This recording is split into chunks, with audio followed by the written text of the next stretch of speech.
Welcome back to Cunningham's Law Review, episode 1920-1. You're now listening to the B-side of the podcast, where we review each of the songs in today's music and talk more about the impact that these songs had. If you'd like to join the conversation, the Cunningham's Law subreddit will have a dedicated post for this episode at reddit.com/r/CunninghamsLawReview. We'd also love to hear from you through an Anchor voicemail. I'm Richie, your host, and I hope you enjoyed the music or at least heard something new. Today's musicians, Mamie Smith and Marion Harris, were both called the Queen of the Blues, but to me it's obvious that Mamie Smith brings more to the table for 1920.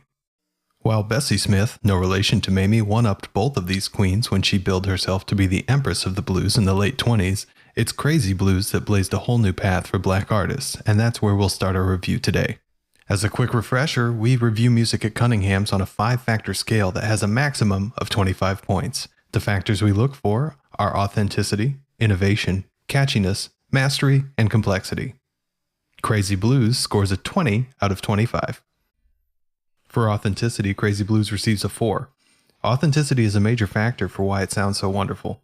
This was the kind of music that Mamie Smith had been performing for years by this point, and if she had written the song, or even if the song was more personal and descriptive and written by someone else, Crazy Blues would get a 5 for authenticity. As it stands, the song was written by Perry Bradford. Now, Bradford was instrumental in convincing Frederick Hager at OK Records to let a black band perform the song, as previous recording that Mamie Smith had done for OK with That Thing Called Love and You Can't Keep a Good Man Down were played by the OK studio band. Fred Hager deserves credit for his decision to record here as well, because there were threats made against him prior, stating that if he recorded a black singer that racist white buyers would boycott OK.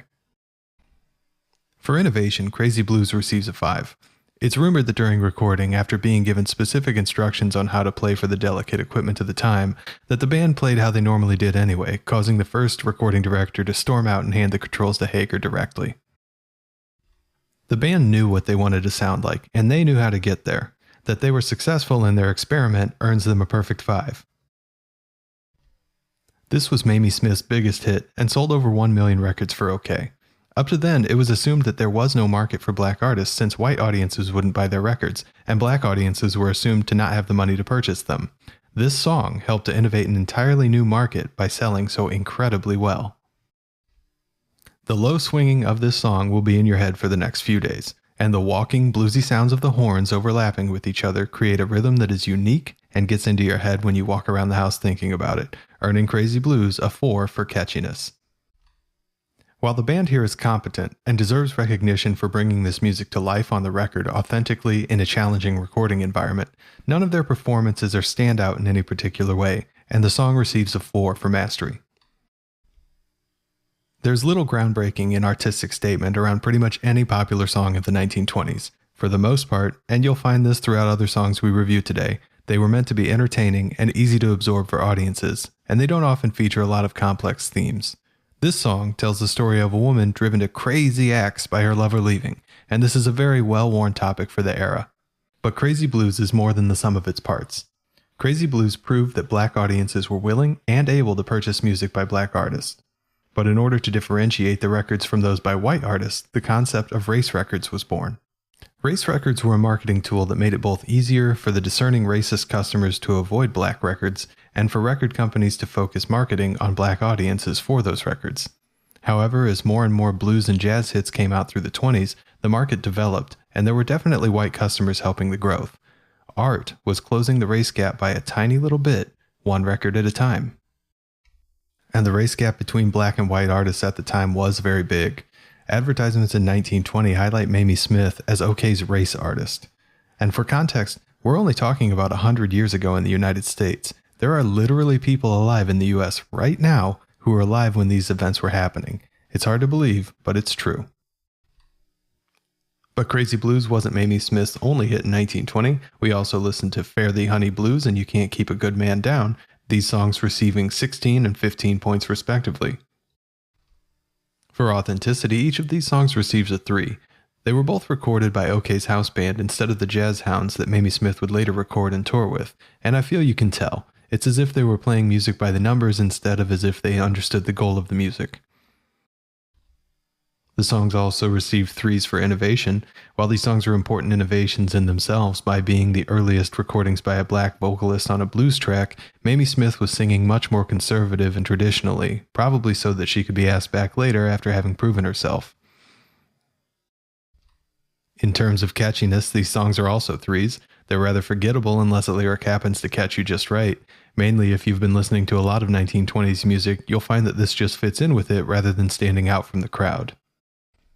Where the songs do differ is in mastery, where Fare Thee Honey Blues does one thing to show off that You Can't Keep a Good Man Down does not, by including short pops of solos in the song. Letting the musicians spread their wings a bit helps to liven up the song and shows what they can do, but it should be noted that we've heard what Mamie Smith's voice can do in Crazy Blues, and it's certainly not tested with these songs. For both of these songs, there's a solid 3 artistic statement. In either of them, you could swap the lyrics from a Marion Harris song and not really notice the difference. I do, however, feel for all the musicians in the 20s who seem to have been left by the loves of their lives. It seems to be a rough time to be a romantic for any of these stars. For The Road is Rocky, the song stands out at least as an interesting parable. And while the music is standard, if we take the song at its more generous, coded meaning, then we end up with a Cunningham score of 16 out of 25. 3s across the board with a 4 for artistic statement.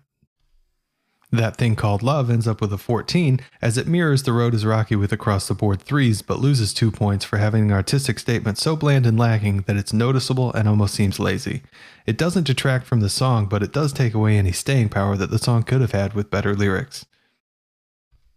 Taking all of Mamie Smith's songs for 1920, she scores an average of 16.2. Moving on to Marion Harris, we can definitely start by acknowledging that she was an expert in understanding the demands of her audience. She even knew that she would have to leave Victor to go to Columbia, simply because they would allow her to record St. Louis Blues at Columbia, where she made a #1 hit with it.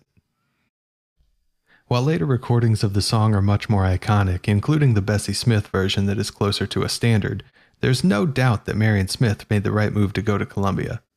Having said that, this version of St. Louis Blues is a train wreck. St. Louis Blues, as quoted earlier, was written by W.C. Handy, who had a financial motivation to help Marion Harris sell more records when he spoke so highly of her. St. Louis Blues, as performed by Marion Harris, receives a low score of 13. The lack of authenticity in Marion Harris's version actively takes you out of the song as soon as you notice her affected speech and references to store-bought hair. They simply make no sense coming from Harris, and her attempt to portray them is not convincing. This song would have been much improved by customizing the lyrics to suit Harris. While St. Louis Blues receives an authenticity score of 1, it does receive an innovation score of 4. While Harris didn't do a great job executing the St. Louis Blues, there's no doubt that her attempt to sing the blues was successful in its experimentation, if only for the wrong reasons. Where she did innovate was in bringing the song to new audiences, and many new audiences would have been exposed to this version of the blues. While it was a watered-down and pandering version, it must have at least done some good work in directing people's attention to an emerging art form. For catchiness, Marion Harris's St. Louis Blues receives a 3. The song can be very catchy when executed more expertly, but Harris's version loses most of its luster. Similarly, mastery receives a 2. While Harris does a passable vaudeville job of performing the song, her failure to understand the piece is evident even on the first listen. For artistic statement, Harris does deserve some credit and receives a 3. As an artist, Harris made a statement by recording St. Louis Blues. And while she was definitely at a decided advantage based on her race and the lack of black performers to compete with, in leaving her label for this song, she made a statement about the value of blues as a popular art form, which is a statement on its own and does deserve credit. While Marion Harris was certainly able to pay the blues some respect, she wasn't able to do the same for all people, with one of her worst offenders being "Oh Judge, He Treats Me Mean." This song receives a score of 7 out of 25, since it's literally performed from the standpoint of a black woman who is complaining to a judge about her abusive black husband. The song is sung with affected accents that are unconvincing and insulting. The concept of the song is again insulting, since of all the ways to portray a black marriage, Harris chose the one that her audience would be most entertained by, one of domestic violence and abuse. The song is completely inauthentic, scoring a 1. It is slightly innovative in portraying the performed piece as a recorded track, but the experiment of Harris in singing this track is a failure, and for innovation, the track receives a 2. The song is not catchy at all. It's stilted and strange to listen to a song instead of the performance, and it scores a 1. In terms of mastery, the song receives a 2, since as offensive as the lyrics are, they are still below average in performance, and the music has no saving graces either. The artistic statement of this song is awful and inauthentic at best, malicious at worst, and receives a 1. Moving on from that landfill, Grieving for You receives 15 out of 25, with 3s across the board, making it Harris's best song for this year. When Harris was in her element of melodramatic lovesick singing, you could see how an audience would appreciate her, and in this song her lover has gone, but the melodies are more complex and interesting, and help the song be a little better than average. In Sweet Papa, Mama's Getting Mad, which receives a score of 13, another of Marion Harris's lovers has gone missing, but this time the song is a bit more interesting as there are some jokes built in about how instead of getting depressed, she's getting homicidal. She threatens the man with a razor and mentions that he'll soon have a date with an undertaker instead of a chance to flirt with a waitress. Otherwise, the song is middle of the road. Marion Harris's average score for 1920 is 12. So while she may have been the queen of the blues in sales, it wasn't because she had better music. Whether or not you agree with us, we want to hear about it, because Cunningham's Law states that the best way to learn something on the internet isn't to ask a question, but to post the wrong answer somewhere. So make sure to find the subreddit's dedicated post for this episode at reddit.com/r/CunninghamsLawReview, or reach out through an Anchor voicemail. If you leave us an Anchor voicemail that we end up using on the show, we'll review an album of your choice in a special episode, even if it's your own band's. If you like what we're doing here, leave us a review on your favorite podcasting service and follow the podcast and playlist. And if you don't like it, definitely don't mention that to anybody.